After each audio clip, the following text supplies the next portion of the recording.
Hey everybody, this is S. Anthony. This is S. Anthony Thomas. This is the S. Anthony Thomas Show. And can I ask you a question? This is a question I really need to ask you guys.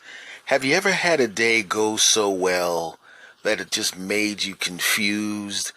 Right? I'm not the kind of person that when something good happens, I expect something equally bad to happen. That's for people that have a problem. I'm just talking about it is going so well you almost want it to stop because you already know the next day or the day after that or at some point in the near future everything's going to go back to normal and you're going to have to sit there thinking about how great the other day was, right? I already know sometime in the near future, maybe even tomorrow, things aren't going to go as well as they went today. It was too perfect. Too perfect. I imagine somebody being in a situation where they got to be a millionaire for a day. If you had an opportunity to be a millionaire for a day or to live like a billionaire for a day, would you do it? Would it be something that you'd want to do? Would you want to wake up in a mansion just for 24 hours, drive luxury cars just for 24 hours, have access to the things that these people have just for 24 hours, only to have it ripped away? Because if it happened, if you had that and you went back to your regular life, all of a sudden you would look at things that didn't bother you and they'd start bothering you all of a sudden, right? If you're a millionaire or a billionaire, you don't even have to worry about whether your car breaks. Why? Because you don't have just one car. And even if you did, with that kind of money, you could literally go, the heck with this, and just go buy another one immediately. You could have another car in an hour in front of your house, fully insured and ready to go, gassed up or charged up if it's electric. Right? You don't have to worry about picking up things in your house. You have maids and butlers and people of that nature to take care of that crap. It's going to be so tough putting dinner together. No, it's not, because you're not cooking it. Right? Oh, I don't feel like going to the gym. You don't have to go to the gym. The gym's in your house, along with your nutritionist and your personal trainer who has done, and your doctor is working in accordance with them. They know your body down to the cellular level, and they know exactly what kind of food you need to eat, exactly what type of exercise you need to do, all of that crap. It's all set up just for you, right? Maybe you aren't doing that great on the dating circuit, but now for a day you're a millionaire and a billionaire, and all the most attractive people are trying to get it on with you, and they in fact do get it on with you. You don't get that in your regular life, but you get that now. Why? Because you're temporarily a millionaire or a billionaire. Oh man, you can buy whatever you want, right? For 24 hours, you're a millionaire or a billionaire. But when you wake up tomorrow, your eyes open, you're still in the mansion, but the butler and the maid and the butler are standing there with the clothes that you came in. It's pressed and washed, and they're telling you, okay, you got to get dressed and get out of here. And you start heading to the bathroom and the bedroom that you just woke up in, and no, you didn't. The second you stood up, the maid started making the bed and changing everything because it's not your room anymore. And you have to now get dressed in the garage. Why? Because the experiment is over. Get your hands off that Porsche, whatever luxury vehicle you love. Don't touch that. You can't drive it anymore. You got to go back to that piece of crap you drove up in. Right? And in fact, they're all looking at you because your car left a big oil spot on the ground. Oh, it just got cleaned up. Now you got to get back on the freeway in your car. And even though you only had the luxury car for 24 hours, you mistakenly stepped out on the gas thinking that you're going to go from 0 to 60 in 1.8 seconds. But no, you'd almost burnt out your transmission, which was almost burnt out in the first place because your car is a piece of garbage. Right? You go back to your house and you look at your house and it was just as messy as it was when you left when that experiment started. And that house smells like mildew. Yeah, that's right. Because you weren't there to clean the carpet, which you have to do by yourself, by hand. Yeah, I said it. and you're hungry. You looked around, you were expecting to say, I would like a something something sandwich and a something something drink and a something something, and somebody would just run up and hand it to you. But ha ha, no, punk. You're back at your house and you got to go back in the refrigerator. And what's in the refrigerator? You see 6 eggs, about a cup of already cooked rice. You see an onion in there, and you see some butter. And you're about to make some nothing fried rice because you don't have shrimp. Yeah, that's right, I said it. You don't even have any milk and cereal. I mean, well, you have cereal and you have milk in that container, but it doesn't look like it's liquid right now, does it? Go ahead, shake the container. Oh, God, that stinks. That's because it went bad, sucker, because your refrigerator wasn't working. You forgot about that. In fact, I wouldn't even eat those eggs. You're going to get sick. Now, would you want to go through that when you know you have to go back to your regular life, or would you rather just fantasize about that life and not without having to leave your regular life, because it would make your regular life suck? Oh, it would suck.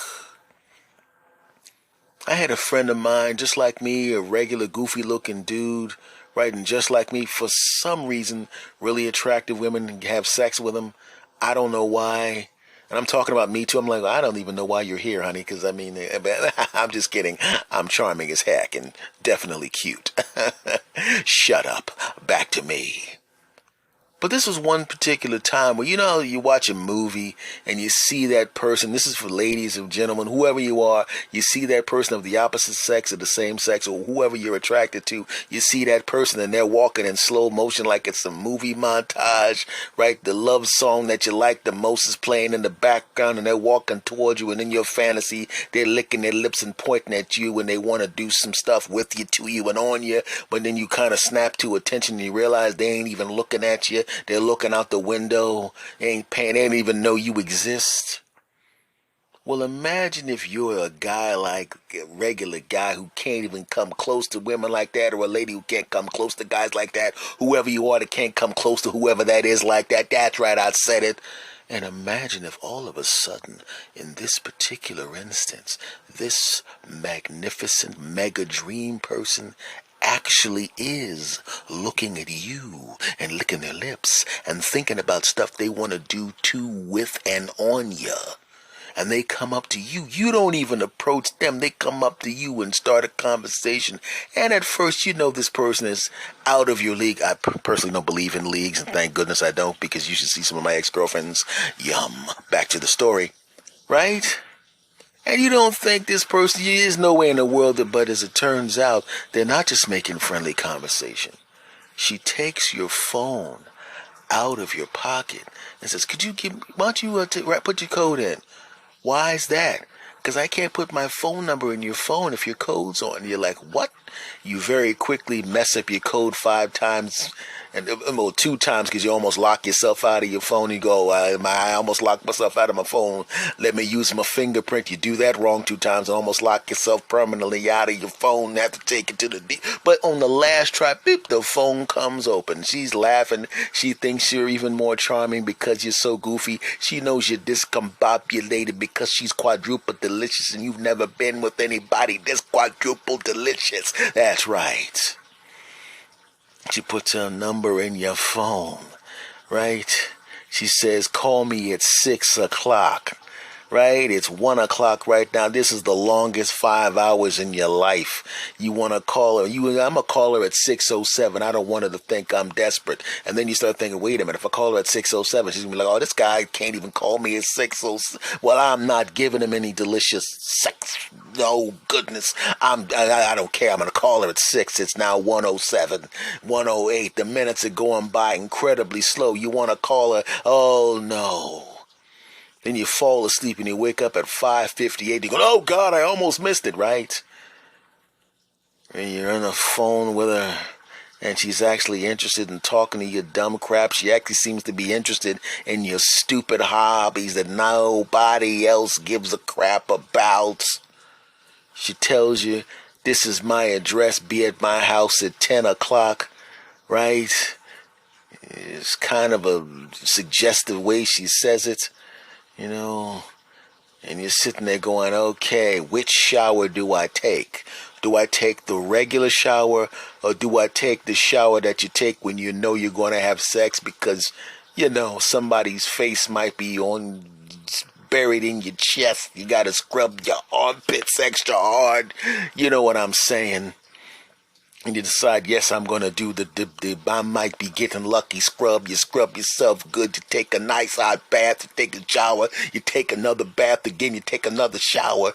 That's right. You clean yourself so much and so hard. You were 5'11 and a half. Now you're 5'9". I don't know how you scrubbed yourself that hard. That's weird. Okay, that's a little bit too much, but you get the point. You go over to her house, she's got on a sundress. You can see that she's just, the legs are freshly shaved, and then you're trying to gauge what's going on because you don't want to be too forward. And she says, forget all this, pushes the food aside, walks up, sits on your lap and slops you down. And then all of a sudden, she walks you upstairs and old Jed's a millionaire. You understand what I'm saying? Boom, boom, jiggy, boom, the boom, jiggy, jiggy. You know what that sound means if you listen to my podcast. It means getting it on, right?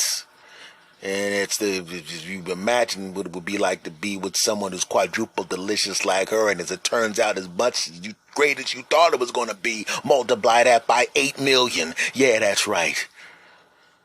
The whole weekend, she don't even let you leave. Hey, you can wash your clothes here. Yeah, that's right. So late Friday night turns into all day Saturday, turns into Sunday morning, turns into Sunday afternoon, turns into all night Sunday, turns into Monday morning. You go to work and it's the best thing that ever happened to you. And you think you got a girlfriend who's quadruple delicious. And then you get a text. And it's a picture of her on an international flight. And she tells you she had a great time. She just wanted to have a fling with a sweetheart guy before she went back to her home country. She's never coming back because the job came through. She just wanted to have a little fun before she left. And she knew that you were a nice person, that you wouldn't be weird about it. And you're sitting there, oh. Now, are you mad because a supermodel-looking woman or a supermodel-looking guy or whatever you like looking person just takes a whole weekend wearing you out and giving you that good business so good you think it's Christmas, and you have to go back to your regular life of, let's just say, alone time and looking at movies? Would you not want to have that experience at all? And just wonder what it would have been like? Or have that experience and all of a sudden go back to your regular life, and now you start to see all the faults of your regular life, and it seems like it's even worse because you know what the best of the best of the best of the best of experiences could feel like. What would you want to have happen? Would you want to be able to borrow a good Would you want to borrow your dream life for a day or a weekend? Would you want to borrow your dream life if you could never have it again? Or would you just rather have it as a fantasy? It doesn't even have to be something as big as that. I had a day today where everything went a little bit too good. And I know it can't be this good tomorrow. I know that. I had 2 things to do. There was my normal stuff that I have to do, but 2 extra things I had to squeeze into the day. Now, obviously, I'm going to the gym every morning and everything like that to get my hour and a half workout in and then do all the stuff. And I had to time my workout at the gym with the DMV. I had to go to the DMV for my license. Now, when I said DMV, I don't know what Department of Motor Vehicles. I keep forgetting there's people in other countries. That's where you get your driver's license. And in America, where I live, it's almost a cliche about how annoying that experience is, right? If you watch the American sitcoms, so I'm talking to people outside of America right now. If you watch American sitcoms, then you know what it's like when they talk about going to get your driver's license. Maybe you've seen an episode of Martin or Taxi or some other show, and it's a horrible experience. And that was the truth, and it was the truth, and truth, and truth. And I'm already dreading it as I'm at the gym. But I'm at the gym, and I'm telling you right now, I'm lifting the weights, and I'm lifting more weights than yeah. the weights that I lifted 2 days ago are really, really light to me right now. I could actually stack on some. Oh, this is okay. Now it's tough now, but it's a lot heavier than. Huh. And every time you go to the gym, everybody has gym crushes. You're not going to approach the person. Maybe you're in a relationship and you just see somebody that looks good and you go, I wanna just look at them for a couple of seconds every time I go to the gym. And I saw a lady, gym crush, too young for me to take seriously. Not too young. I mean, not unethically young. I mean, she's like 25, and if she's like 5 years too young for me to be too young for me to talk to in the first place. I mean, if your age don't start with a thruh, I'm really not that interested. Editor's note, if I become rich and famous and you see me dating a 27-year-old, completely ignore what I just said and mind your business. Shut up. At that particular time, I'm a big star and women in their late 20s are all on me and I'm dating them. Don't judge me and don't hate. Shut up, punk. Talking to future people. Back to the story. So she's in her mid to late 20s. Right? And I'm not one of those weirdos that looks at people at the gym. I make it a point to not look at the people at the gym. In fact, if I'm on a weight machine, I'll close my eyes because I don't want to accidentally glance at anything. And I open my eyes and she's standing right in front of me. And I'm like, I'm not looking at not a daggone thing. I'm not going to be one of those dudes leering at women at the gym. But she's spectacular. And I'm not looking. Right? And I turn around. And like I said, I'm lifting these weights and she's looking at me. Right? She comes over and talks about good job. And I'm like, thanks a lot. Right? And then she's getting in the conversation. I'm thinking, well, that's cool. I don't really like to talk when I'm at the gym, but when you're having a woman, this like Halle Berry Jr. here wants to talk to me, I'm going to let it happen for a couple of seconds, right? But, I'm going to go about my business. Go to the treadmill. I'm about to start my hour on the treadmill.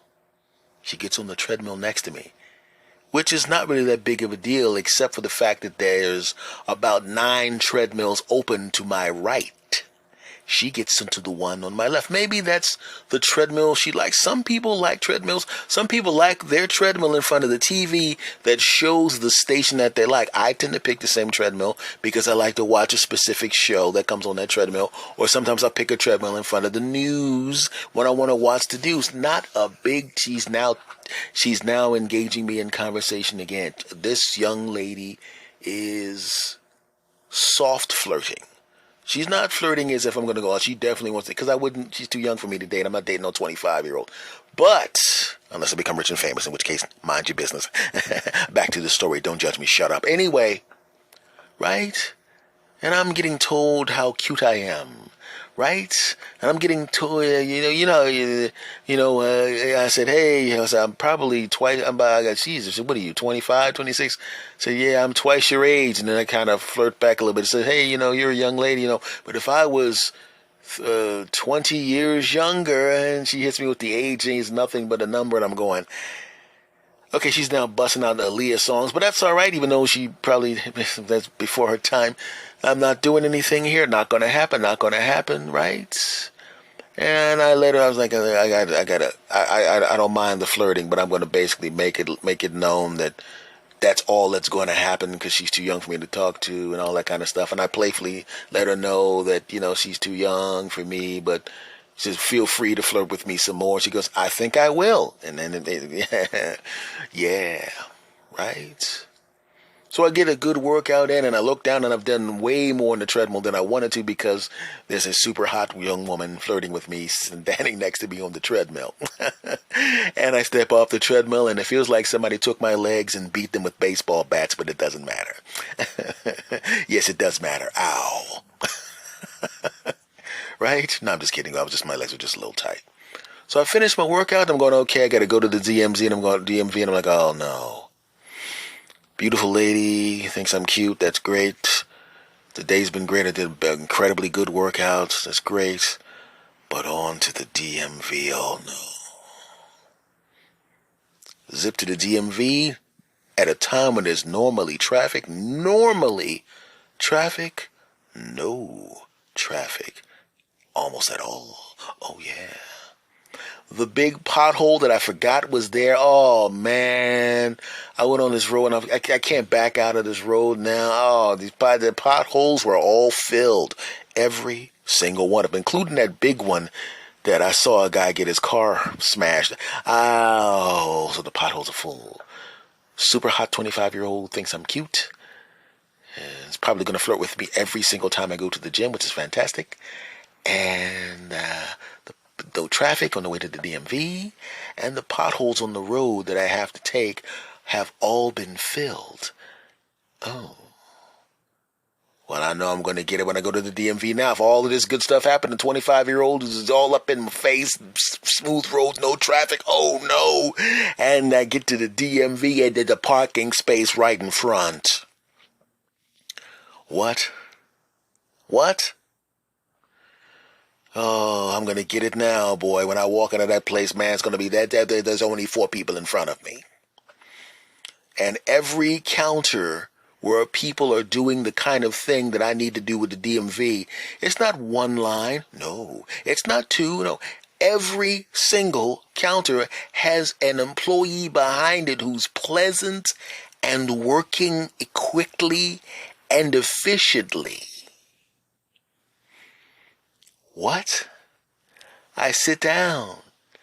Okay, I say, Anthony, look at the camera, the thing, you do everything on the thing right. Okay, sign the big, here's your license, it's the nice to see it 4 years. What? That was too easy. What? What in the world? Let me go back out to my car. Still no traffic. This is let me go home. Aha. This is where the bad thing happens. The people that are going to be cutting the tree are here. Yeah, I know. Here it comes. I know what's going to happen. We already talked about a price. They're going to accidentally do more and want a couple of more bucks. I mean, yeah, Mr. Thomas, we did the tree. Okay, here's the money. Oh, you did this too, and this too. Okay, how much more is that going to cost me? No, man, you're a nice man. Normally we'll charge for that, but we're not going to charge for that, man. You know what? Just don't tell anybody. Definitely don't tell anybody on your podcast. They don't know I have a podcast, but you get the point. Don't tell anybody, but you're a nice fellow, man. You're a really nice guy. We enjoyed the conversation we had with you when we met. We figured we'd do something nice for you because you seem like a nice guy. Thank you. They did more work. Probably could have charged 25 to 30% more, and they decided they were not going to charge me. Let me give this person a tip. They're not going to take the tip. How good was that conversation? Damn. Okay. All right. And they're driving away. Yeah. Now the day's almost over now, and everything has gone perfectly. I hope later on this evening when I record the podcast, it goes as well. Let me think about it. Let me move forward in time to when I'm actually recording the podcast. Hey, I'm recording the podcast. It's going perfectly. Hey, this is great. It's been a whole great day. But just like I described the person with that little fling with the supermodel looking woman, and just like I described, all the other, the perfect, the millionaire, having that one, being a millionaire or billionaire for a day, I just don't know. I mean, I don't know if tomorrow's going to be as perfect as today was. But I have a better chance of having a day like today tomorrow than somebody who just lucks into having a fling with a supermodel looking person and someone who in some thought experiment got to be a millionaire or a billionaire for a day. I have a better chance of repeating the day that I had today. And quite frankly, even it's really kind of almost impossible for the regular guy like me or like my friend to run across some supermodel looking person who wants to enjoy them for a weekend and then go off about their business, or to pretend or to get a try on a millionaire or billionaire's life. But I can have a good day, right? Another good day tomorrow. And you can have a good day tomorrow too, right? Because I think, quite frankly, when it comes to good days, I think the most part, when I stepped back and looked at it, I realized the reason my day was perfect today wasn't luck at all. When I analyzed it, what it was I went to the gym and I was pleasant to everybody at the gym. I'm at the point now where when I walk at the gym, the people behind the counter greet me by name as I walk through the front door, the same way Norm from Cheers. And if you watch the show Cheers and Norm from Cheers will walk out, Norm, I get yes when I walk in there.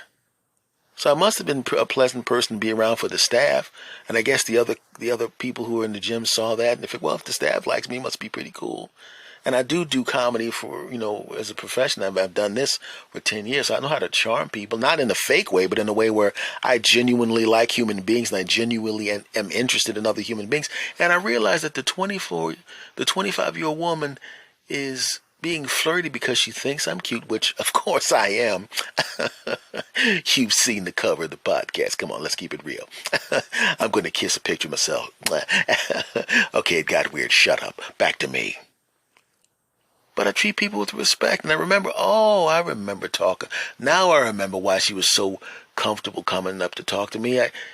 She asked me a question. I answered the question. Everybody else was kind of leering at her, but I didn't do that. And she was kind of looking at me like, why is this guy not leering at my behind? I was showing her respect and she felt comfortable talking to me. We had a conversation. And because I normally don't talk at the gym, I normally just handle business, I had forgotten about that conversation we had a couple of weeks ago. And apparently she hadn't. And she felt comfortable coming up to me. And I'm cute. Deal with it. Don't hate. Right? Right? And why did I have such a good time at the DMV? One, I planned properly and I made it a point to get there at the right time. I remembered subconsciously the last couple of times I went there, the time I went there was roughly the same time I went this time, and it was exactly the same result. And when I went into the place, I was charming and fun to the people that were there. So of course they were charming and fun back to me. Yeah.